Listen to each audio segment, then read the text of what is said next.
children.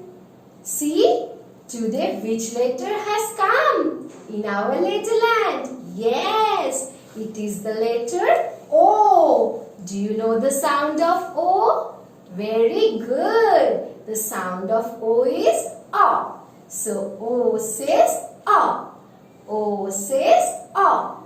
O, orange. Who doesn't like to eat juicy oranges? I love to eat oranges. And can you see an octopus?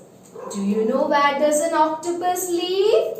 Yes, octopus lives in water. And how many legs does an octopus have?